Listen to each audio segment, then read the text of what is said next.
Good.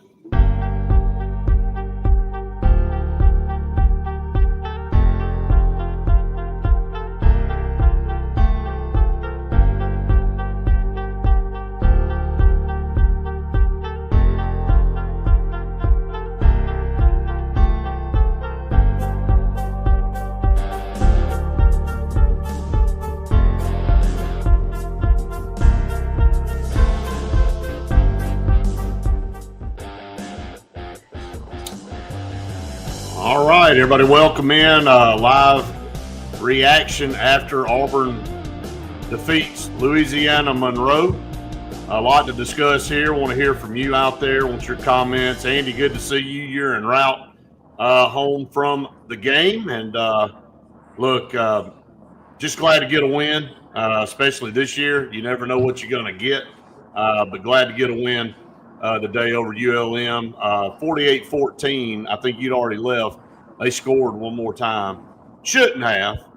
I mean, I'd already had the banner typed up and all the description for our online stream. And I'm like, I'm going to get ahead of the game here. There's a minute and 10 seconds to go. And they throw a stinking pass down the field and catch it and break like two tackles and score a touchdown. I said, you know what, Auburn, even on a good day, will find a way to ram one in your rear end. You know, I'm like, God almighty, man, come on. Decided to go back and erase all that. And so, but anyway. I believe the cornerback fell down. Well, I mean, you know. And that would be typical. I mean, whatever it takes to put a hitch in you, get along. So that's what Auburn does. But anyway, look, we're gonna stay positive today because I thought Auburn played well. Hey, how about this? No penalties, 0 penalties. I didn't even realize that, to be honest with you. 0 penalties today for Auburn. And only one turnover, and that was the backups. Right. So some positive things to talk about. I'll just go to the stat sheet first, Andy, and we'll talk about some numbers. Overall, what was the mood like in the stadium? First of all, I mean, it just seemed kind of dead at times, but I mean, I know we're playing ULM, but for the most part, I mean, Peyton Thorne, I mean, he threw 5 touchdowns today.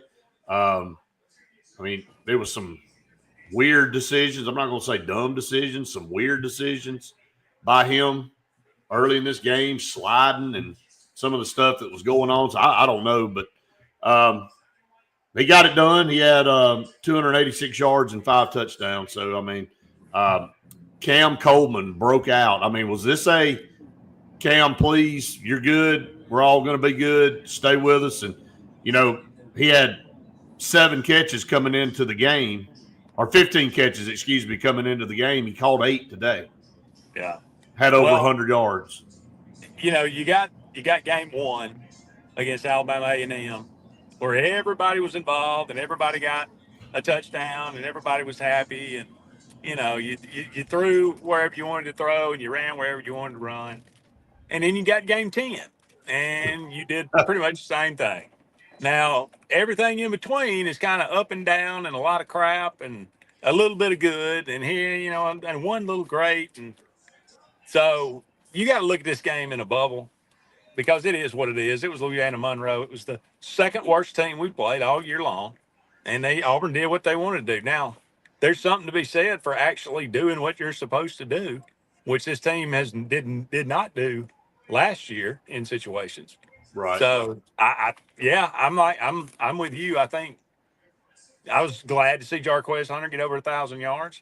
I'd really love to see KLS get over 1,000 yards. I don't know if that's going to happen, but he is leading the conference in touchdown receptions by himself. He's got 8. And there's no question that Cam Coleman was a focus today, and rightly so. I mean, my goodness. It took 10 games, but we got the catch of the year already. I mean, that was right. I don't know if he might have been out, but no. Well, look, here's the deal. That was beautiful. That was so beautiful. There's no way you could take it. Well, they called it a touchdown, and his arm, his elbow, and his hand landed. Let's just be honest. If you look at it, it looks like the elbow may have come down a tad bit. I mean, a smidget before his hand landed out of bounds. at that point you can't overturn that and take away a highlight reel moment for that kid. And the referees did the right thing there. They said we called it a touchdown. It's not clear that if he was out of bounds or not, so they let it stand, and that's what should have happened. As Florida takes a 6-0 lead over LSU. Andy, just kind of an update there. What was the final in Texas, Arkansas? I never did see. Texas ended up pulling away right there at the end. Well, they scored one more time, 20-10. I don't know if that's pulling away or not. So, but they ended up doing what they needed to do and scoring and winning the game 20-10. So okay. All right, so Alabama is in the third quarter against Mercer, 38-7. All right, so let's get back to Auburn and talk about that game. Again, I thought that we had several guys that showed out. I mean, receiving wise, I mean, if you look at it, everybody got in the mix. KLS, 6 catches, 104 yards and a touchdown. Cam Coleman, 8 catches, 100 yards, 3 touchdowns. Malcolm, 6 catches, 63 yards and a touchdown. Rivaldo Fairweather got a couple of catches, and that's kind of where it ended. They tried to get the ball to Perry Thompson, but just couldn't get it in there. And but Peyton Thorne, for 3 quarters, had 286 yards and 5 TDs in the air. And you could tell that Hugh Freeze wanted to try to throw the football and open some things up. I mean, Jarquez Hunter could have had 350 yards rushing today. Let's be honest about it. But he had a great game. Didn't score a touchdown, but did eclipse 1,000 yards on the season, which is huge for him. Walker White, came in there. He had the fumble, threw 1 touchdown, or not 1 touchdown, but threw a really good pass in the corner of the end zone, or that didn't get caught. But he made some throws down there late, and then maybe one that it was a little bit of miscommunication with him and Perry Thompson. Perry just couldn't get the ball. They tried to get him the ball. He just couldn't. So overall, I mean, like you said, took care of business, did what they needed to do against a very – this is not a very good team at all. I mean, there's no other way to spin it. So just overall, Andy, some momentum, though, going into the last home game next week with Texas A&M. So Texas A&M still has a lot to play for, but Auburn could they could ruin their season with a win, and it could really help us. I know Deuce Knight was back in attendance today, which is huge, and so several other recruits. Main goal is to keep going up at this point, show progress in these next 2 games. Would love to have a big SEC win at home against A&M. I think that would do wonders for this team and this program as you head into the offseason. You got 3 weeks really till signing day. We need to prove some stuff. Yeah, I don't think there's any doubt. Like you said, I mean, winning the game 48-14, when it was, 24-0 at the half, and we come out, go 3 and out, and give them the ball, they go down and score. We could have slopped around and, just kind of ended the game, 38-21. Right. That could have happened, but they didn't. They took care of business. There's something to be said for that. So that's good. Like you said, yeah, Jim and I talked about this last week. What would a win over A&M or Alabama do? Wouldn't really change the season. I mean, now granted, if you win both of them, it kind of changes the season because you go to a bowl game. Right. But if you just win one of them, does that really mean anything? Now, of course, if you beat Alabama, that's going to mean something. That's going to mean a lot. You're going to ruin their season, probably keep them out of the playoff. And that, there's something to be said for that too. But just, winning one of those games, I think, at least gives you some kind of feeling like, okay, well, maybe we're taking something, we're learning something. We've got these guys. Maybe we can keep this roster together. We can keep this recruiting class together. We can, move into next year and have some semblance of excitement, because if we lose those 2, much less get hammered in those 2, it's just, I mean, boy, you talk about limping to the finish line. It's going to be hauling a bunch of rocks to the finish line. I think it's important that Auburn finish strong, be very competitive in these games, and win one of the two. Andy, I mean, if we all had our preference, we'd want to win the Iron Bowl. Right. But we got a good shot. Texas A&M's not a world beater. They got a new coach too.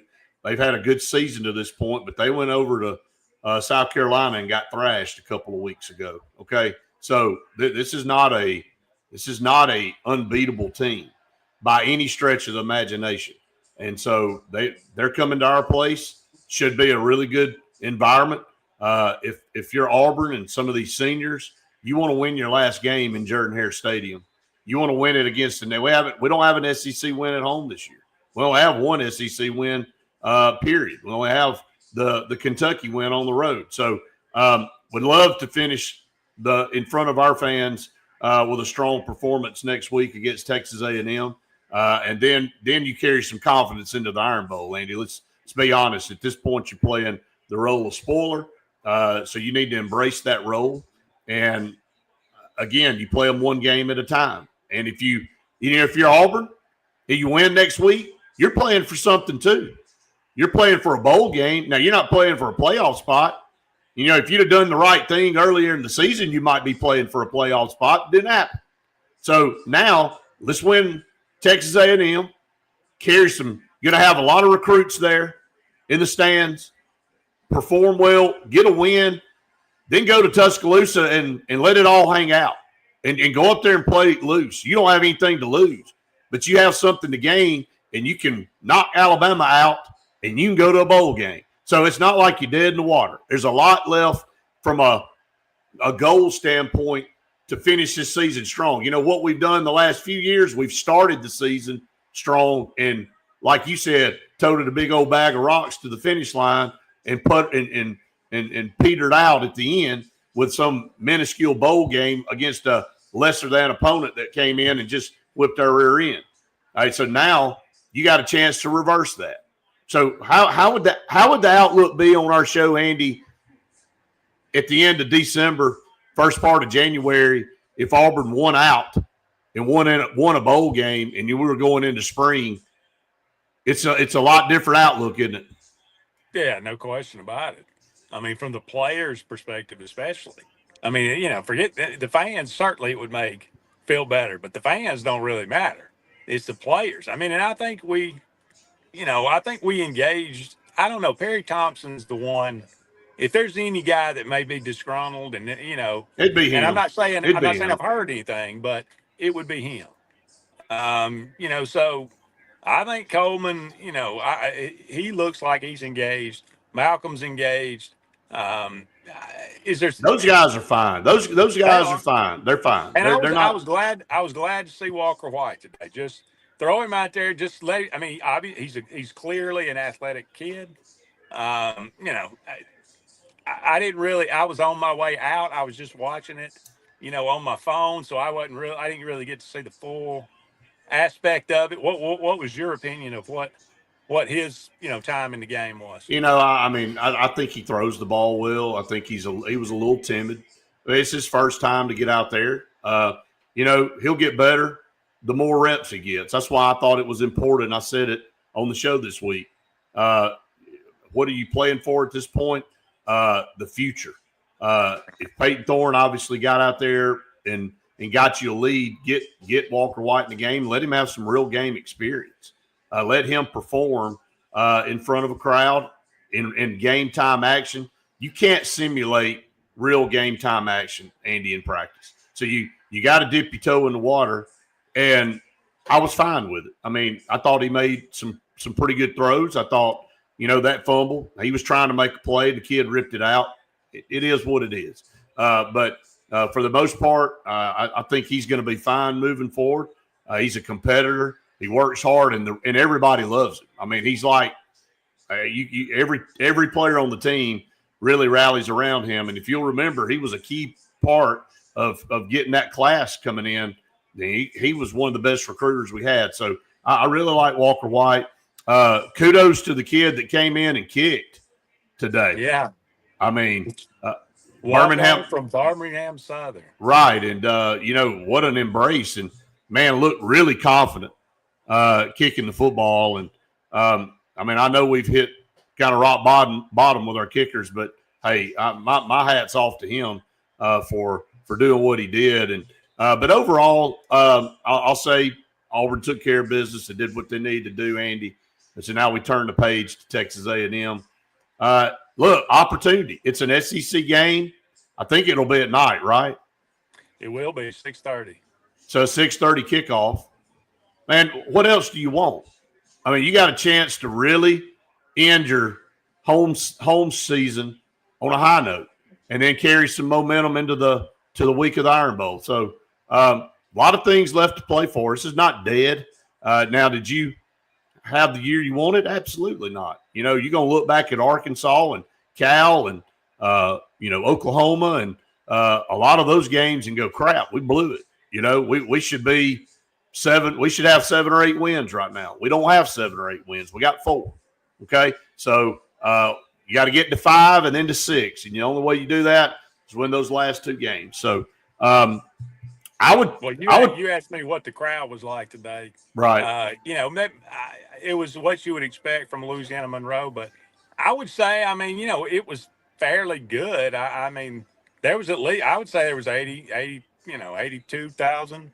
I mean, clearly it was not capacity, but of course not. There was a very good crowd, and, they were in it for most of the game, and they stuck around. There was the usual streaming out, after halftime when you're up 24-0. But I thought the crowd was fine for a game like this. And again, for a team being 3-6 in week 10, it was I would think pretty impressive, actually. Well, the fans, they still support them. And that says a lot. That should say a lot to the recruits that were there and the guys, the freshmen and all that, anybody that might be kind of anticipating or speculating on whether they might want to get in the portal or not. You're not going to play in a better place.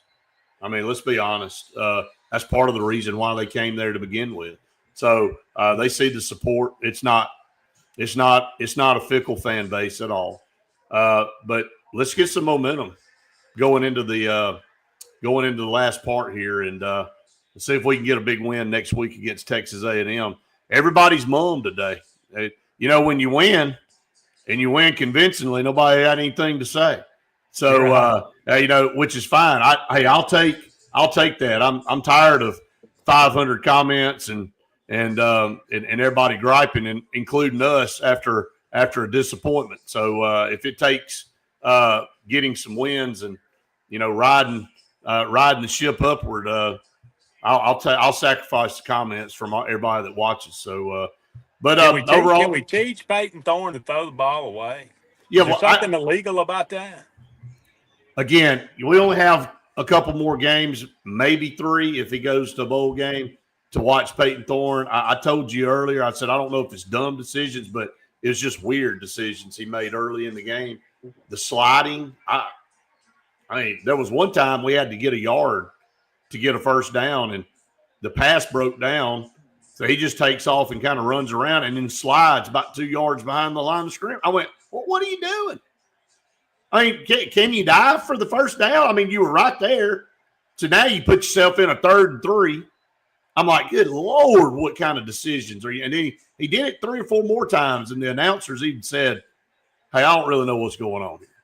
I don't really know why he's doing this. Maybe there's a reason.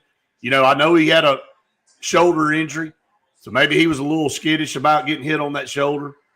So he just slid and took 2 yards, a 2-yard loss when he was right there at the first down. Again, he's got the shoulder injury. There's obviously a miscommunication, or somebody went the wrong way, and he tries to bolt to the sideline. All he's got to do is throw the ball away, and he takes a hit out of bounds and right on the shoulder. And I'm just thinking, I mean, what are you doing? Yeah, there's a lot of stuff. Just throw it away. It doesn't register. I mean, there's nothing look, this kid's been playing for 5 years. There's no fixing that at this point. So, did you know his father's a coach?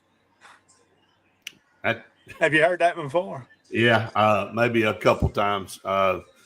You think his dad tell him a little bit about that too? Say, "Well, son, what are you doing?" But I don't know. Your sunlight is just getting brighter and brighter, Andy. So I know. It's can't just win all for that. losing. You just radiate energy. Yeah, that's It's all I either can tell you. So it's either the discotheque or the sun, the face of the sun. you just got to have light, right? Which is better than darkness for sure. True. All right, so we'll get off here. We just wanted to give an instant reaction here. Nobody's got much to say today, obviously, which is okay because Auburn won. They took care of business. There's really not a lot to talk about. Glad we're not coming on here saying that we laid an egg. But get that fourth win. Now you got to get 2 more to get the bowl eligibility. And if you get the bowl eligibility, it means you ended the season on a high note. You did some really good things in these next 2 games. And let's get 3 SEC wins somehow. We got 2. I mean, we got 1. We need 2 more. We got That'd 2 more chances. So, all right, Andy, I'll let you roll, buddy. We'll be back on Monday. Auburn's got a basketball game Monday against North Alabama, and then they'll head off to Maui and get ready for the Maui Invitational, get ready to take on Iowa State. So, but we'll have another full week of Auburn Blitz for everybody coming up starting on Monday. Hope everybody has a great weekend. Andy, be safe out there, buddy. We'll see you Monday, okay? War Eagle. War Eagle.